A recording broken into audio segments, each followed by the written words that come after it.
been a while since I've done a video of my railway, and I thought it would be a good idea to make an overview of progress so far. I started this project a couple of years ago and it's still very much work in progress. However, there's never a right time, I suppose, to video it, so I thought I might as well leap in and show you where I am at the moment. The railway is built in a spare room in my bungalow, and it occupies a space some 14 feet long by 10 feet wide. The visual part of it, or the scenic part, is 12 feet long and about 2 feet across, and there is storage and Fiddle Yard as sidings hidden from view that occupies another 10 feet by 2 feet. The railway is set in the period of changeover between steam and diesel, and the specific year is 1965, but the railway covers everything broadly from 1960 to 1970. So it gives me a fair amount of modelling interest. It's a fictitious town, Deresley, set in North Norfolk, somewhere between King's Lynn and Norwich. And it also has a link to the Poppy Line, or the North Norfolk Railway at Sheringham. Let's look at the overall railway in detail, and I'll start with Deresley town itself. On the extreme right of my layout is a representation of one of the streets in Deresley. This is Cromer Road. It's a short section against a wall. I have placed a mirror at the back of the high street behind the pillar box, so it gives a sort of reflected continuation effect of the street going round a corner. The film showing at the cinema is Beatles' Help, which came out in 1965, so it helped set the period. I've tried to include some items of personal or family interest in my model. The shop Frank Peake, a gentleman's outfitter, was owned by my son-in-law Simon's father. It was actually in Ely where he was brought up, and parked outside is a model I sort of converted of Simon's first motor scooter. Just over the wall from Cromer Road is the entrance to the Deresley goods yard. The goods yard is served by 3 sidings, allowing a little bit of an area for shunting and setting up new trains and all that's likely to go on in my goods yard. Behind the goods yard lies the station building itself. The platform is about 5.5 feet long, so it'll accommodate 6 mainline coaches. At the platform end I have a water crane, and then off the end of the platform itself is Deresley Signalbox. Another small family link here. The coal merchant is M.E. Parr. M stands for May, and May is my granddaughter. Further up the line we come out into some open countryside. This has allowed me to do a little bit of scenic modelling. I quite enjoyed this, largely made up with Woodland Scenics products, but nonetheless the effect is very natural, I think. It's very satisfying to do. The tree I sort of scratch built, I had a go at doing that, so I quite enjoyed that, so I've got plenty more to make. The scene in this field, I decided I wanted something a little out of the ordinary, so I've got a bomb disposal team in there. The little Morris Traveller is a Oxford die-cast, which gave me the idea, and the other military vehicle is converted and painted from a plastic kit. Both have flashing blue lights, which do work, but I've got to connect them up. You'll notice behind the tree to the right there's a surface mounted point motor. I find it a little easier to work on the surface of the board rather than underneath, so a few of my point motors are mounted on top. They will be hidden by buildings. This one's going into an old cow or tractor barn when I get round to making that. From here the line continues on up and disappears finally off the scenic part of the layout under the bridge you can see on the left. One final bit of personal interest before the line disappears under the bridge, and that is the representation at this end of the track of a little village called Benslow. As a child, my brother and I used to walk to Benslow Bridge in order to do our train spotting. It was just outside Hitchin, and so it was on the King's Cross to the northern lines, so we got plenty of the big Pacifics and all those interesting things, and we saw the first prototype Deltic go through there at one time as well. So eventually there will be a couple of figures modelled to represent myself and my brother on the line there. The pub, the Black Bull, was named by my youngest daughter. It's a pub near where she lives, and so that adds that little bit of interest as well before we finally leave the scenic part of Deresley. Once under Benslow Bridge, the train arrives in the first part of the Fiddle Yard. It consists of 10 storage areas accessible from my control panel by points. At least most of them are. The Flying Scotsman in the back is on the longest of my storage sidings, which is about 10 feet in length.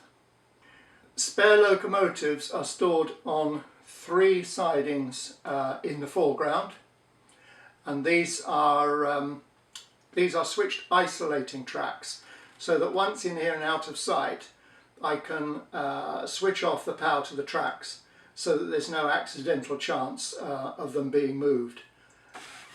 This is the last part of my layout. The end of the storage sidings. At the back, the 3 sidings, the longest sidings in fact, are occupied at the moment by 2 steam locomotives and a DMU in the front. There is a sort of big cavity in front of that that's missing the sector plate, which I have out because I'm currently modifying it. I'll show it in a moment.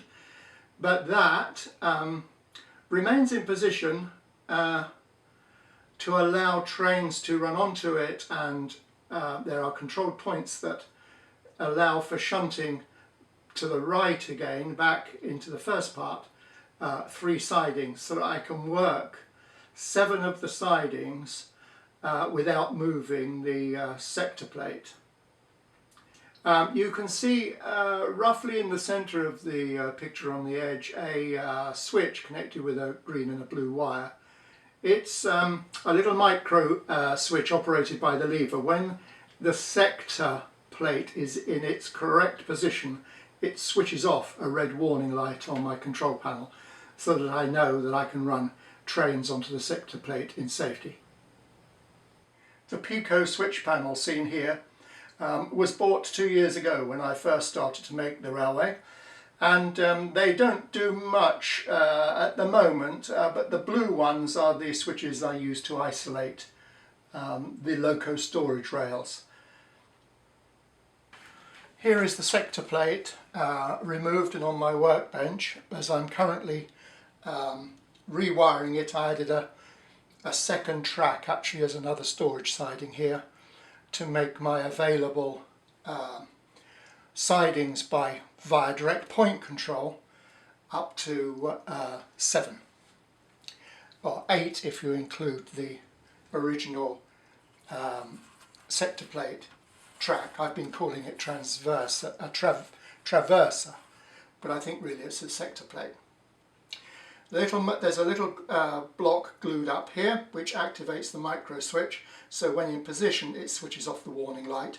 As soon as I move the sector plate, which pivots up here, as soon as I move it across, then it switches on the red light as a warning that it's in a dangerous position and you can't run anything on it. This is a Picot Loco lifter, and I'm going to use that just to turn locomotives round when I need to work in the Fiddle Yard. At this end I've made some buffer stops with micro switches. I'm making 8 in all for my Fiddle Yards, so that they can activate a display on my control panel, so I know when trains, goods or passenger trains, have arrived safely in each of the sidings. Okay, here are my control panels. There will be 3 of them eventually when I've made the Fiddle Yard panel, but at the moment I have 2.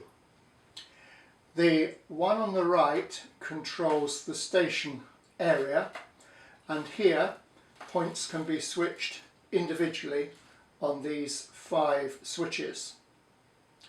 Once I've set the points, I have a capacitor discharge unit on the railway.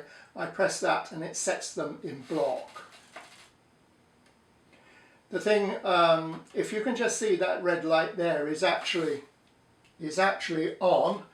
That is the warning indicator that the sector plate or the traverser is not in position, and as you've just seen it on my workbench, the switch is showing it as danger to go off the under the bridge and into the Fiddle Yard. With this control panel I decided to program my points, or the changing of the points, in accordance with their route into Deresley. So instead of having individual switches for the points as I did on the station end section, I simply set this knob here to route 1, 2, 3 or shunt. That's to and from the station, and this switch selects an arrival route or a departing route. So if I want to arrive, a train to arrive at 1, I switch it to arrive and switch that to 1. I press the black button again, which sets the whole route for arriving 1, and a little schematic of the various route options are down here, so you can, just a reminder of what's going on. Here also, when I added the turntable, I've got a separate switch here for the turntable, and again the little black switch, all these little black push button switches go through the CDU, so they change points. In this case it just changes that one, and I have a green button here that I put in when I had my first design of turntable.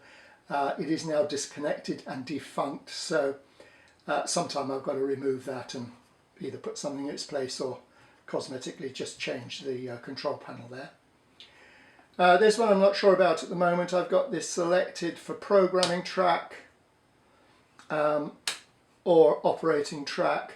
With the green light on here, it means the track is operational. When I switch it down, that power goes off that track and it comes onto the programming track. Again, I haven't quite thought this through yet, so it works, but I might do something different with that eventually.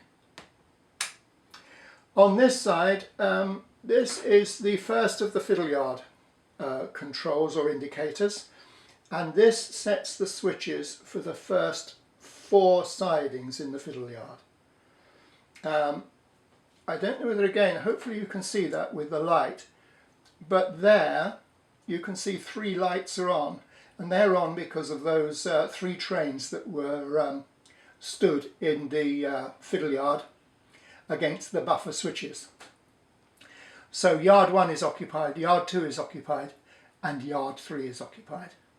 Yard 4 is out because Yard 4 is on the sector plate, and so of course it's not occupied, and it's not even connected in fact yet. So I've only got the 3 of the eventual 7 or 8 I think, because I've got one down here. I've got it traverser, but it's for the sector plate. When the locomotive or train gets to the end of the sector plate, it will indicate on that button here. Again, the black button, when I set these, the black button will block set the points for me. The third control panel is the Fiddle Yard one. It will operate on a similar basis as this, with a selector knob to go into storage yards 5, 6 and 7, and again a black button will change the points to run off the sector plate into the correct storage siding. But that's still to come. What has excited me with my layout is I've recently changed from the Hornby Elite controlling system to the Hornby RailMaster control system, and the thing that attracted me to this is the ability to program trains coming in and out.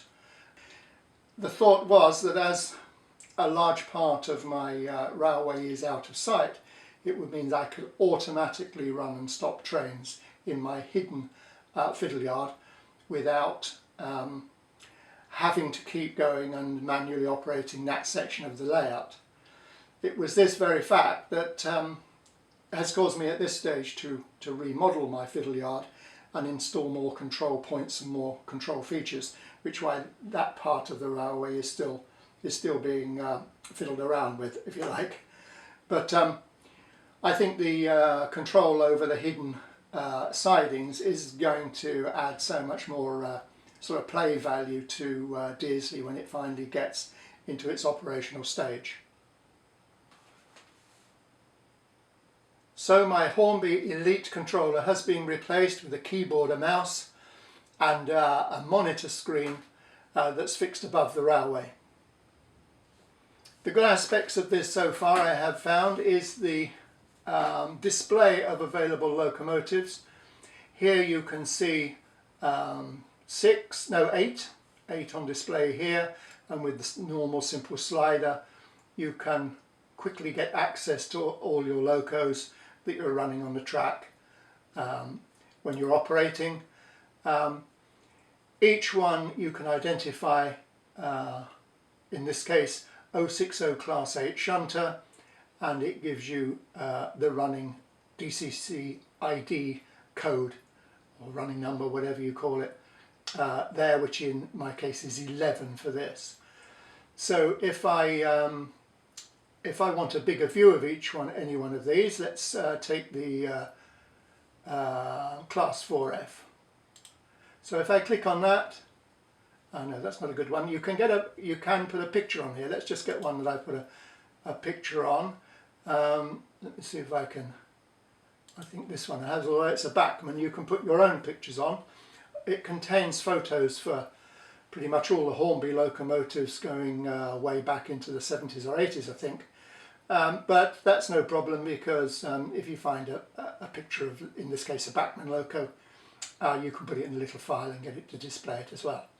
Anyway, you can type on exactly what it is. So this is a Class 25.3 diesel, and the number is D5237, and the DCC ID is there, which is 12. So this locomotive is safely in one of the isolated sidings, so anything I do here is not going to run it. But if it's got a couple of presets here that you can set yourself, so the cruise speed, if you notice that slider goes automatically up and it smoothly goes up to cruise speed. You can bring it down to shunting speed, or you can turn it off. If you watch this slider again, it'll go to 0, or you can control it how you want on the slider itself. So all in all, it's good. If you have lights or sound, you can attribute them to here, switch sound on or lights or whatever. You can work all that there. So that's quite good.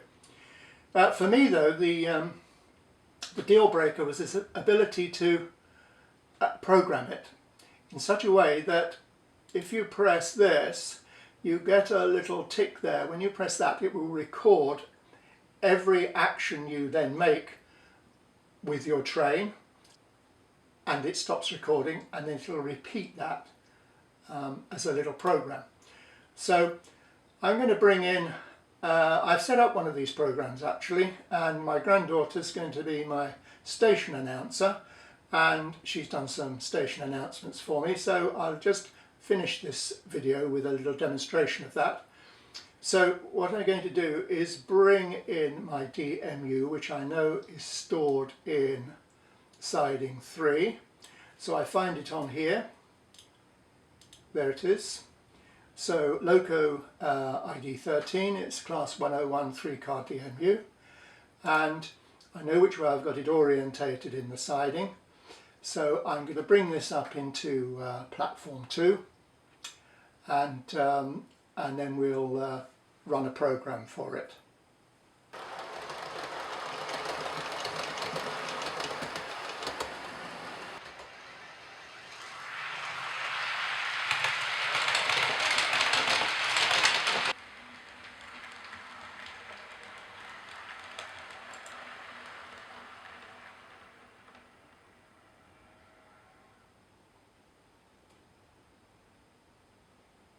Okay, I shall now send the train out of platform 2 back into its storage yard, completely under the control of a RailMaster program. Let me just change the camera angle for this. Okay, I've selected the program that runs this DMU out of Deresley on a route to Norwich Thorpe station.